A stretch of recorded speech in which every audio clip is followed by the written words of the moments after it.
어머니, 비트코인 들어보셨어요? 며느리 혜진이가 갑자기 저한테 물어봤습니다.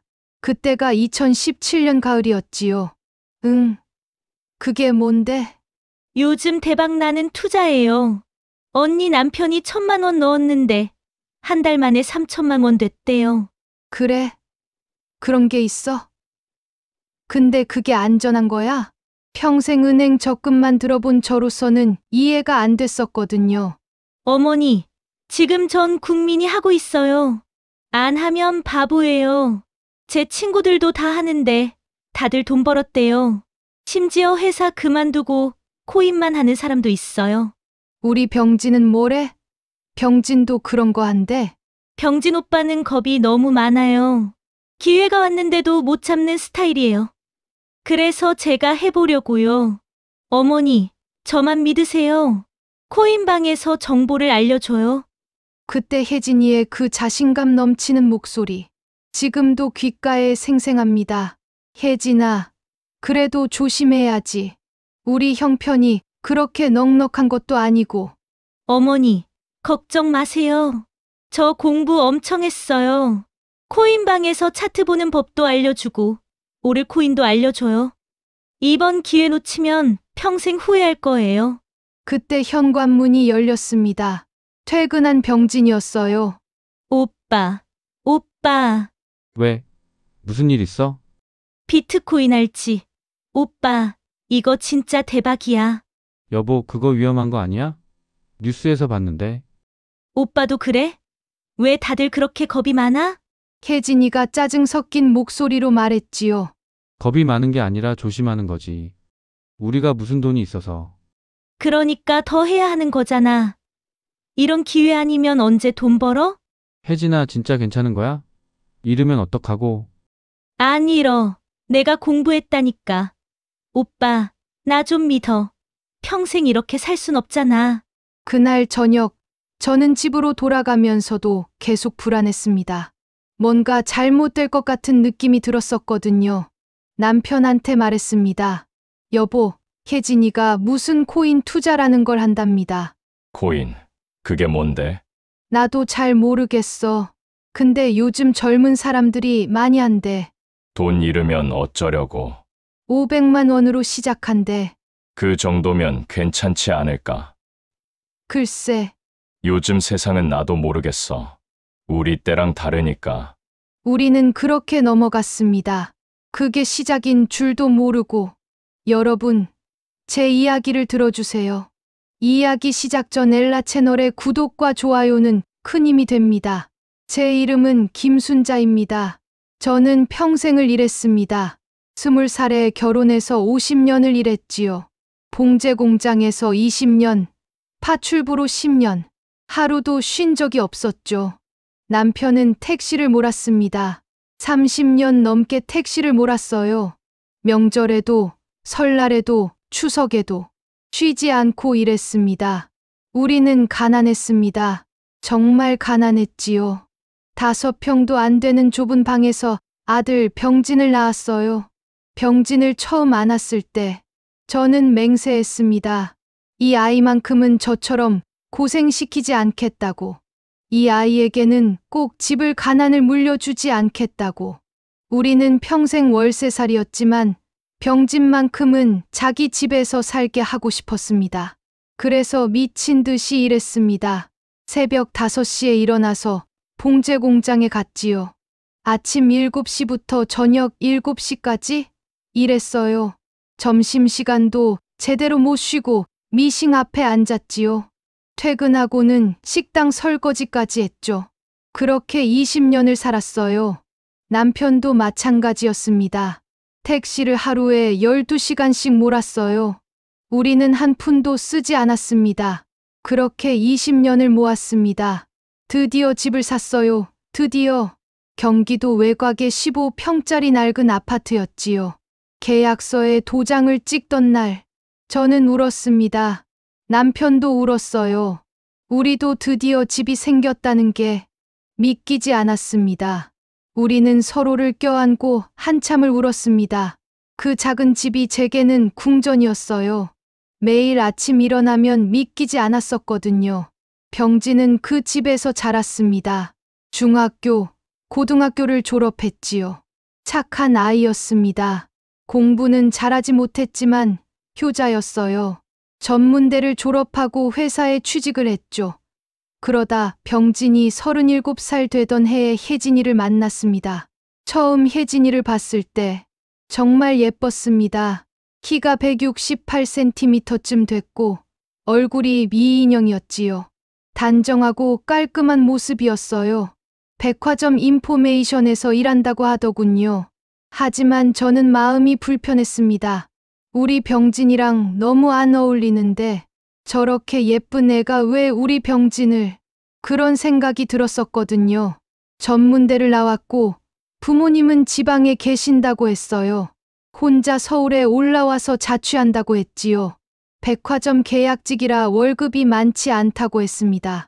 병진이 혜진이는 착하고 성실하다고, 정말 좋은 사람이라고, 병진이는 저에게 혜진이를 너무 좋아한다고 이야기했죠. 저는 그냥 아들이 좋으면 그걸로 됐다고 생각했습니다. 아들이 행복하면 그게 최고니까요. 병진과 혜진이가 결혼하고 싶어 했고, 문제는 신혼집이었습니다. 병진이 모아둔 돈은 2천만 원뿐이었어요. 혜진이는 저축이 거의 없었지요. 계약직이라 월급이 적었으니까요. 전세도 못 구할 형편이었죠. 그때 저는 결심했습니다. 병진에게 집을 사줘야겠다고요. 남편하고 상의했지요. 우리 집 팔아서 병진 신혼집 마련하자고. 우리는 작은 전세 구하면 된다고 남편을 설득했어요. 그래야지. 우리 아들인데. 우리 집을 팔고 병진이 모아둔 돈과 은행 대출을 받아서 20평 아파트를 계약했어요. 명의는 병진으로 했지요. 계약하던 날 병진이 울었습니다. 엄마 아빠 고마워요. 정말 잘 살아볼게요. 저는 괜찮다고, 내가 잘 살면 그걸로 됐다고 말했습니다. 혜진이한테도 우리 병진 잘 부탁한다고 말했지요. 혜진이가 밝게 웃으며 평생 잘하겠다고 했습니다. 그 웃음을 믿었습니다. 우리 부부는 경기도 외곽에 작은 전세를 구했습니다. 아이들은 서울에서 시작하게 하고 싶어 했어요. 저희 오랜 꿈이었으니까요. 제 인생 최고의 순간이었지요. 아들에게 집을 사줬다는 게 제가 평생 이룬 단 하나의 성취였으니까요. 어느 여름 혜진이가 코인 투자를 시작했습니다. 처음에는 500만 원으로 시작했지요. 일주일 만에 600만 원이 됐다고 했어요. 혜진이가 신이 나서 전화했습니다. 100만 원을 벌었다고요. 저도 신기했어요. 일주일 만에 100만 원이라니. 제가 한 달을 일해야 버는 돈이었거든요. 혜진이는 더 큰 욕심을 부리기 시작했습니다. 병진한테 퇴직연금을 깨자고 했다고 하네요. 직장 생활 동안 소득공제와 노후 준비를 위해 모은 돈이었는데 말입니다. 병진이 망설였지만, 하지만 혜진이가 계속 설득했고 이 기회를 놓치면 안 된다고 했대요. 지금이 딱 좋은 타이밍이라고. 결국 병진이 퇴직연금을 해약했습니다. 2천만 원을 코인에 넣었지요. 처음 며칠은 좋았다고 합니다. 2천만 원이 2,500만 원이 됐다고 했어요. 혜진이가 또 전화했습니다. 어머님 며칠 만에 500만 원이나 벌었어요. 코인 대박이에요. 하지만 다음 주에 문제가 생겼지요. 코인 가격이 떨어지기 시작했죠. 2,500만 원이 2천만 원으로, 2천만 원이 1,500만 원으로 떨어졌습니다. 병진이 전화했습니다. 엄마 코인이 떨어지고 있대요. 혜진이를 말릴 수도 없고 진짜 미치겠어요. 엄마, 코인이 떨어지고 있다고. 지금 1,500만 원이라고. 500만 원을 날렸다고 말했어요. 그날 저녁에 병진이네 집에 전화했습니다. 혜진이가 받았는데 목소리가 작았어요. 이제 그만하는 게 어떻겠냐고. 1,500만 원이라도 건지자고 말했습니다. 혜진이가 조금만 더 기다려보면 안 되냐고. 코인방에서 다 오른다고 하는데 라고 울먹이는 목소리로 말했습니다. 그래도 너무 위험한 것 같다고. 혜진아, 제발 조금만 더 믿어달라고 말했지요. 저는 더 이상 말할 수가 없었어요. 며느리가 그렇게 애원하는데 뭐라고 하겠습니까? 하지만 코인은 계속 떨어졌습니다. 1,500만 원이 1,200만 원이 됐다고 합니다. 병진이 다시 전화했어요. 엄마 어떡해요? 코인이 계속 떨어지고 있어요. 망했어요, 우리. 어떡하냐고 800만 원을 날렸다고 말했습니다. 이제라도 팔라고 말했지요. 하지만 혜진이가 물 타면 된다고 했답니다. 지금 떨어진 가격에 더 사면 평균 단가가 내려간다고.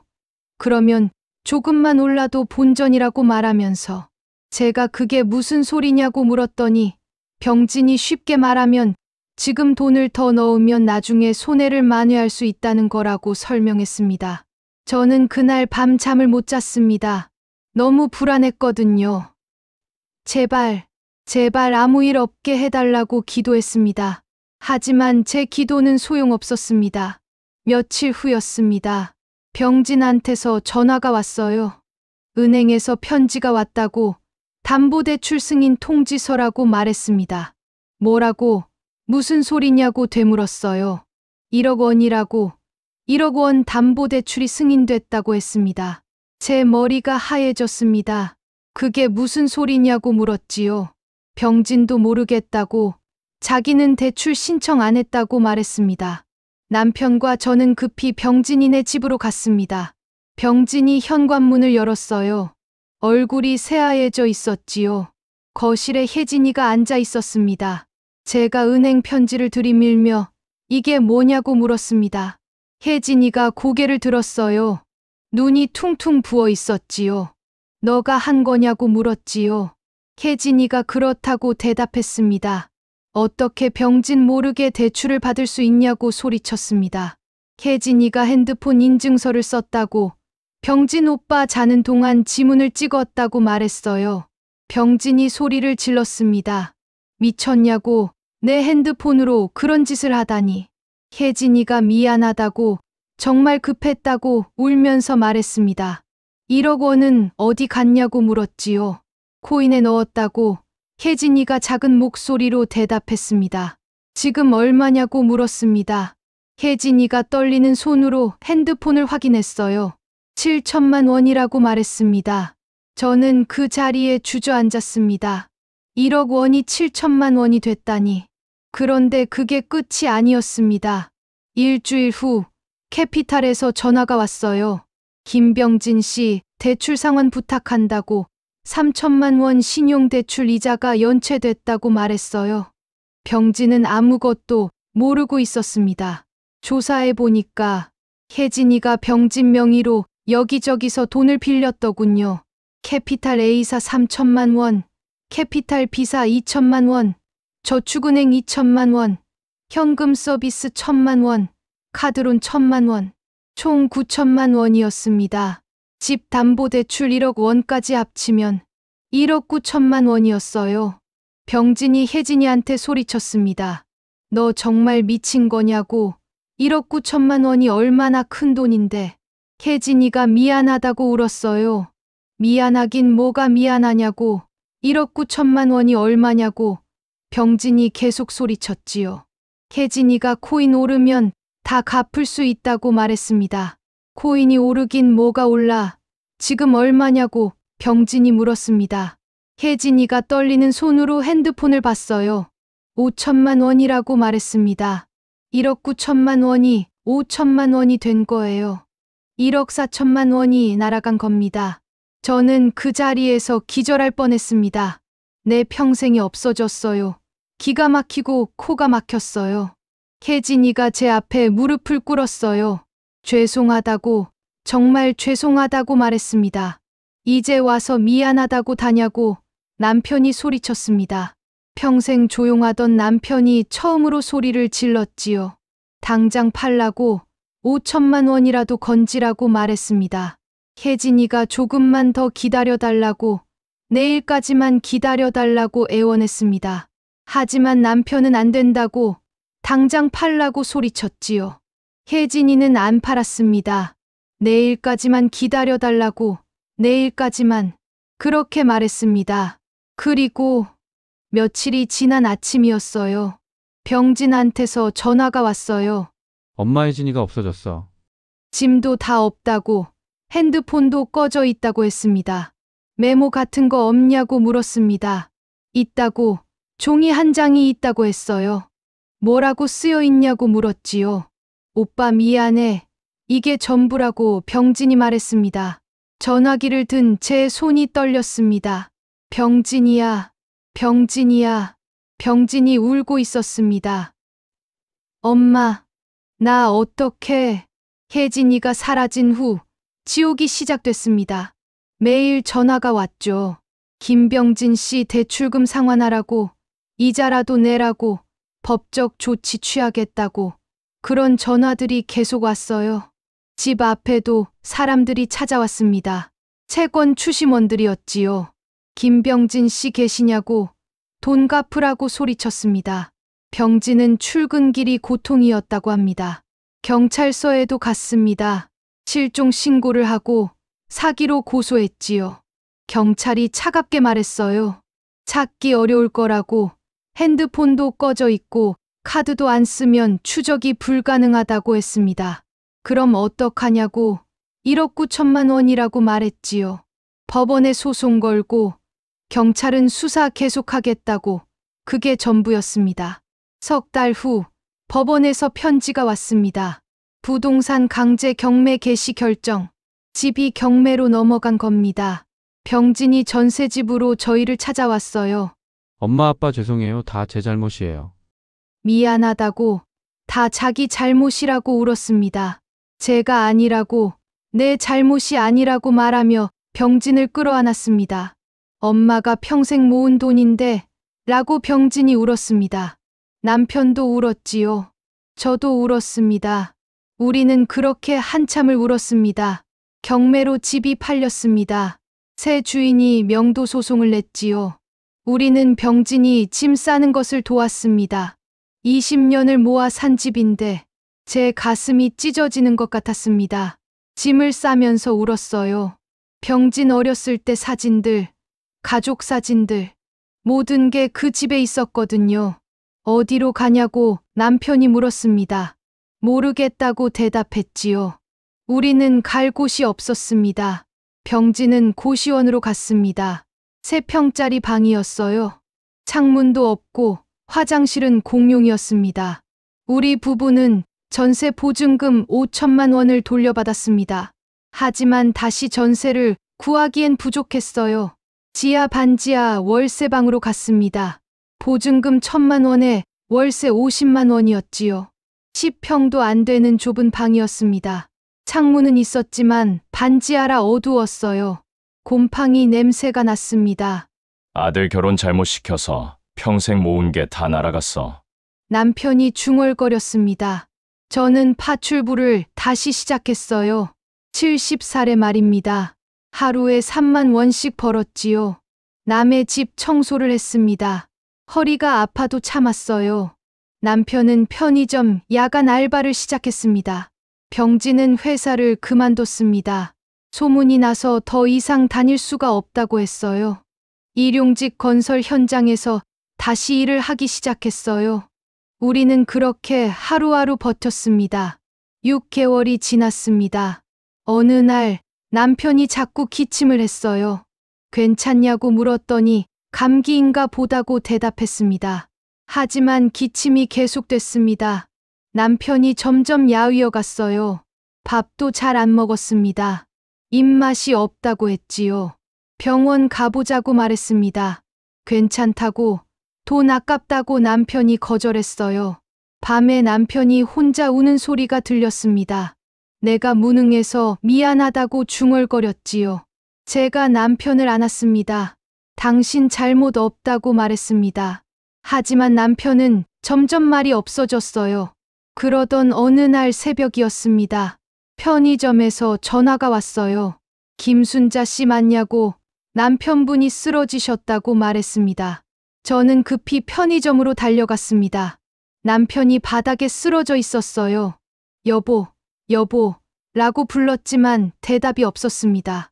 구급차가 왔습니다. 병원 응급실로 갔지요. 의사가 나왔습니다. 뇌졸중이라고 했습니다. 스트레스가 심했던 것 같다고, 화병이 오래됐던 것 같다고 말했어요. 남편은 의식이 없었습니다. 중환자실에 들어갔어요. 병진도 달려왔습니다. 아버지, 라고 울먹였습니다. 우리는 중환자실 밖에서 기다렸습니다. 이틀이 지났습니다. 저는 남편 손을 잡고 기도했어요. 여보, 깨어나. 제발. 하지만 남편은 눈을 뜨지 않았습니다. 사흘째 되는 날 새벽이었습니다. 의사가 나왔어요. 유가족 되냐고 물었습니다. 그렇다고 대답했지요. 안타깝지만 돌아가셨다고 의사가 말했습니다. 제 다리에 힘이 풀렸습니다. 여보, 여보, 병진이 저를 부축했습니다. 엄마, 병진이야. 아빠가, 우리는 그렇게 울었습니다. 장례식은 간소하게 치렀습니다. 돈이 없어서 3일장도 못 치렀어요. 화장을 했습니다. 봉안당에 모셨지요. 남편은 그렇게 갔습니다. 평생 고생만 하다가 제대로 쉬어보지도 못하고 화병으로 돌아가셨지요. 혜진이, 그년이 우리 남편을 죽인 겁니다. 절대 용서할 수 없습니다. 남편이 죽은 후 저는 혼자 반지하방에서 살았습니다. 너무 외로웠어요. 너무 슬펐지요. 매일 밤 남편 사진 앞에 앉아 있었습니다. 여보, 혜진이 꼭 찾아야 해. 당신 복수해야 해. 병진은 더 무너졌습니다. 술을 마시기 시작했어요. 고시원방에서 혼자 술을 마셨지요. 어느 날 병진이 반지하방으로 찾아왔습니다. 술에 취해 있었어요. 엄마, 나 차라리 죽을까? 라고 울먹였습니다. 무슨 소리냐고 소리쳤습니다. 아빠도 죽었는데. 나도. 병진이 말했습니다. 안 된다고, 절대 안 된다고. 제가 병진을 꼭 안았습니다. 아빠 목까지 우리가 살아야 한다고, 혜진이 찾아서 복수해야 한다고 말했습니다. 그날 밤 저는 결심했습니다. 사설 탐정을 쓰기로요. 하지만 돈이 없었습니다. 저는 파출부를 더 뛰기로 했습니다. 하루에 2집을 다녔어요. 점심도 거르고 쉬지도 않고 그렇게 일했지요. 몸무게가 점점 줄어들었고 야위어 갔어요. 메마른 장작 같아 보였어요. 병진도 도와줬습니다. 일용직을 더 열심히 했어요. 우리는 사설탐정 사무소를 찾아갔습니다. 어떻게 오셨어요? 누구를 찾으시나요? 탐정이 물었습니다. 며느리를 찾고 있어요. 제 며느리라고 김예진이라고 말하며 사진을 보여줬습니다. 어떤 정보가 있냐고 탐정이 물었습니다. 이름하고 사진밖에 없다고 대답했어요. 탐정이 난색을 표했습니다. 실종된 지 얼마나 됐냐고 물었습니다. 1년 반이라고 대답했지요.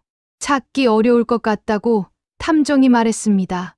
제가 탐정 앞에 무릎을 꿇었습니다. 제발, 제발 찾아달라고 애원했습니다. 병진이 저를 일으켜 세우려 했지만 저는 계속 무릎을 꿇었어요. 제 남편이 이 일로 돌아가셨다고, 화병으로 죽었다고, 제발 전현 찾아야 한다고 울먹였습니다. 탐정이 당황했습니다. 알겠다고, 최선을 다해보겠다고 탐정이 말했습니다. 다만 시간이 걸릴 거라고 1달, 아니 2달은 봐야 할 것 같다고 했습니다. 괜찮다고, 꼭 찾아달라고 애원했습니다. 탐정이 고개를 끄덕였습니다. 그날부터 기다림이 시작됐습니다. 1달이 지났습니다. 탐정한테서 연락이 없었어요. 저는 매일 전화했습니다. 제발, 제발. 2달이 지났지만 여전히 소식이 없었어요. 탐정한테서 전화가 왔습니다.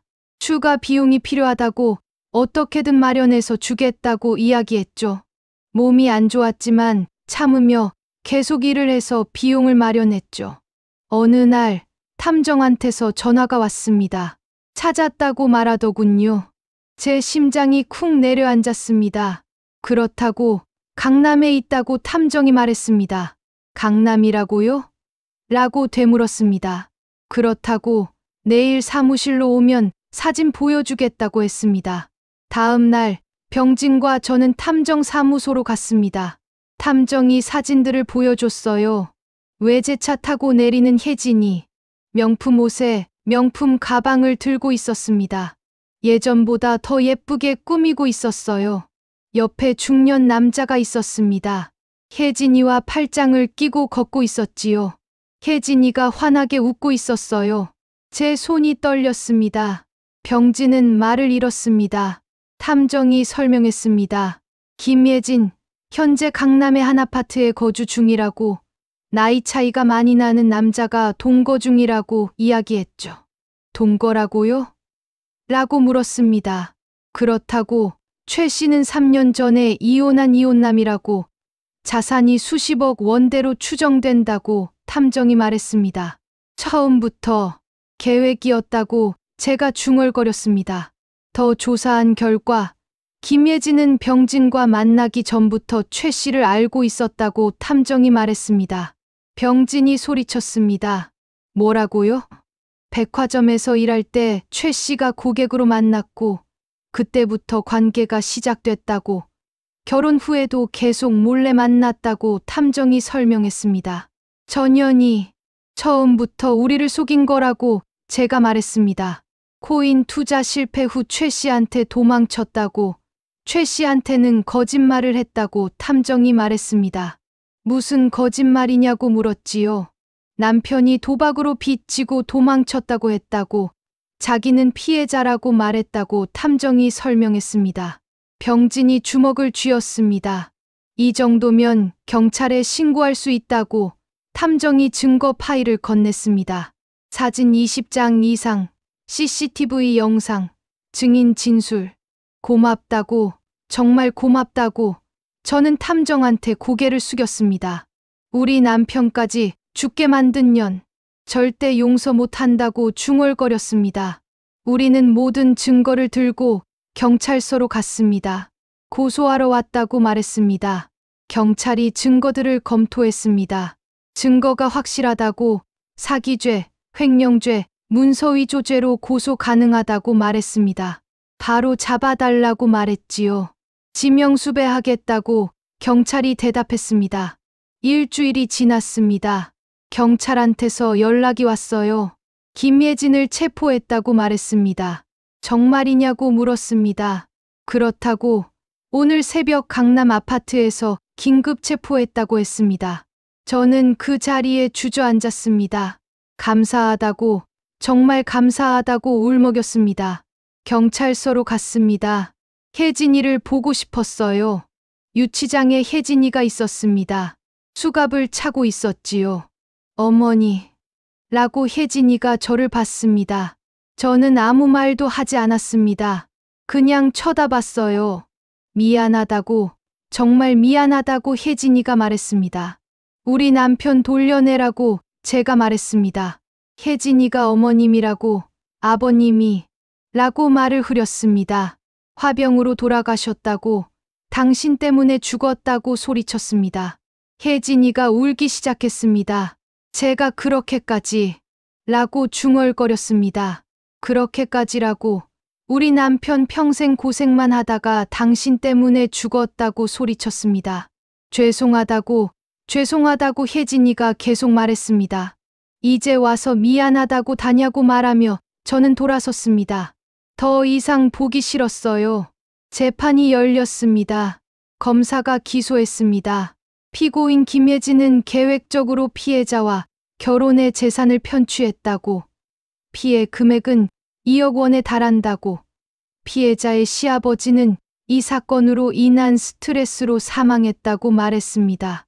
혜진이가 울고 있었습니다. 오빠, 미안하다고 중얼거렸습니다. 병진이 자리에서 일어났습니다. 나한테 나는 뭐였냐고, 그냥 돈이었냐고 소리쳤습니다. 혜진이가 대답하지 못했습니다. 말해보라고, 처음부터 나를 이용할 생각이었냐고 병진이 소리쳤지요. 혜진이가 작은 목소리로 그렇다고, 죄송하다고 말했습니다. 병진이 주저앉았습니다. 판사가 판결문을 읽었습니다. 피고인 김혜진에게 징역 5년을 선고한다고 말했습니다. 혜진이가 끌려갔습니다. 재판이 끝나고 민사소송을 걸었습니다.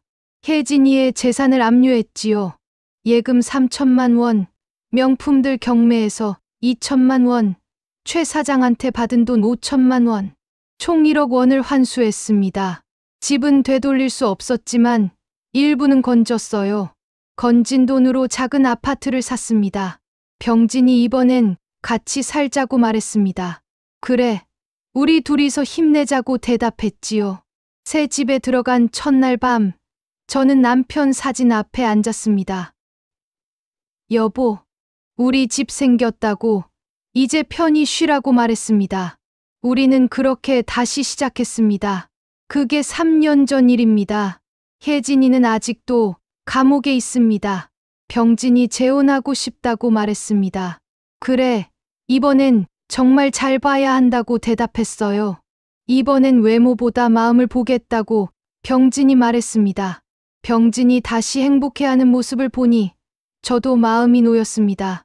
저는 여전히 혜진이를 용서할 수 없습니다. 하지만 이제는 미워하지 않습니다. 매일 남편 제사상 앞에 앉습니다. 여보, 복수는 했다고, 이제 내려놓았다고, 편히 쉬라고 말합니다. 여러분, 제 이야기를 들어주셔서 감사합니다.